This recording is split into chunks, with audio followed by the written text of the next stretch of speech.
Many years ago in the 60s, there was a black woman from Texas, Barbara Jordan, who became... Barbara should have been president. She should have been a Supreme Court justice. I mean, she had a moral clarity that nobody else had.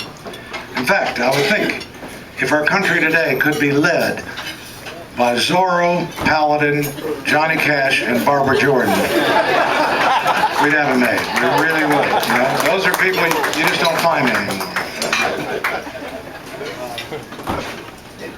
Anyway, in the 60s, I remember Barbara Jordan warning us about political correctness. She's the first public person I ever heard say that America is drowning in political correctness. It was a term that was coined by Stalin. Political correctness is something that infects us in insidious ways. Watching an audience in Australia, for instance, if something's funny, they laugh. If it's sad, they cry. An American audience invariably looks around to see what other people are doing. I would also argue that if a young Richard Pryor were to walk in here tonight, folks, we could not make him a mainstream star in America today. He could be maybe a Kinky Friedman, you know, he could go around and play the club circuit or play different venues, but he wouldn't be a big star. Same is true of a young George Carlin today, or a young Mel Brooks, or a young Lenny Bruce. And you can bet, if we had all the money in the world, we could not make the movie Blazing Saddles in our country. So I feel the culture has taken a giant step backwards. And I thank the Lord that at least we still have this song.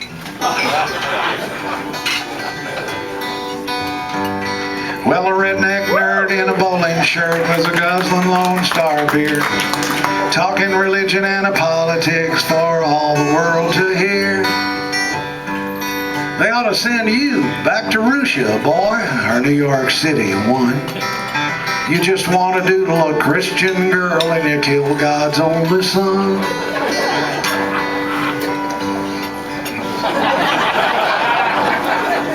I said, has it occurred to you, you nerd, that that's not very nice? We Jews believe it was Santa Claus that killed Jesus Christ. You know, you don't look Jewish, he said. Near as I could figure, I had you lamped for a slightly anemic, well-dressed country nigger. All they ain't making Jews like Jesus anymore. They don't turn the other cheek the way they done before. He started into shouting and spitting on the floor. Lord, they ain't making Jews like Jesus anymore. He says, now I ain't a racist,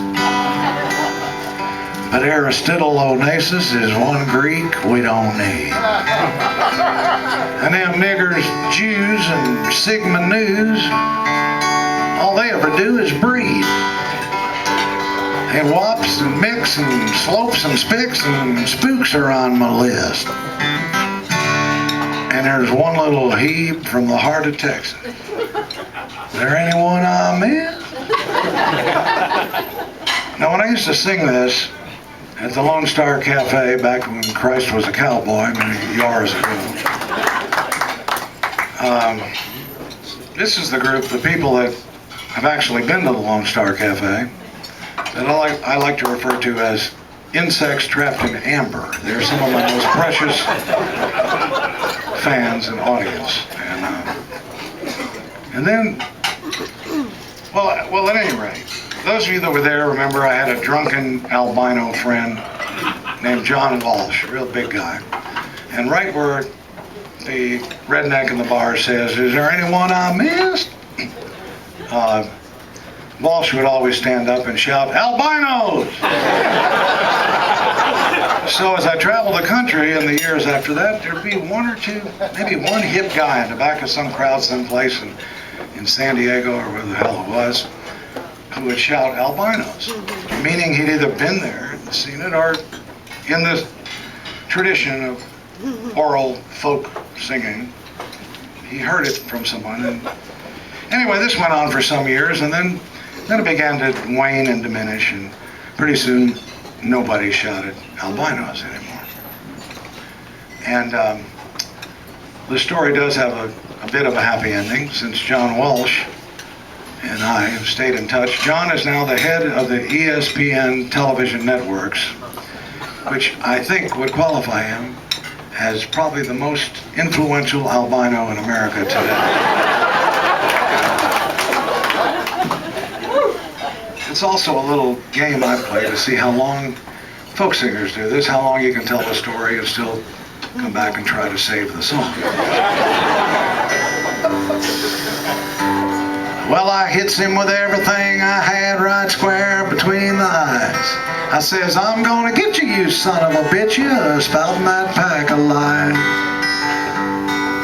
If there's one thing I can't abide, it's an ethnocentric racist. Now you take back that shit you said about Aristotle Onassis.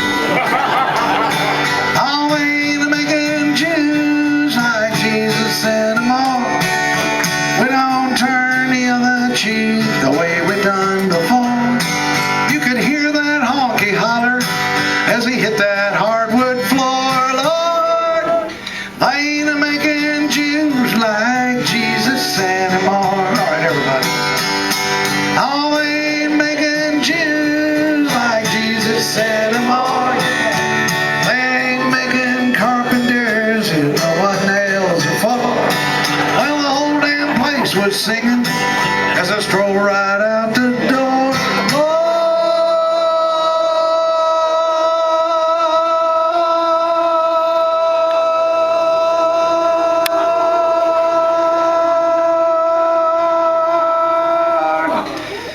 Jesus.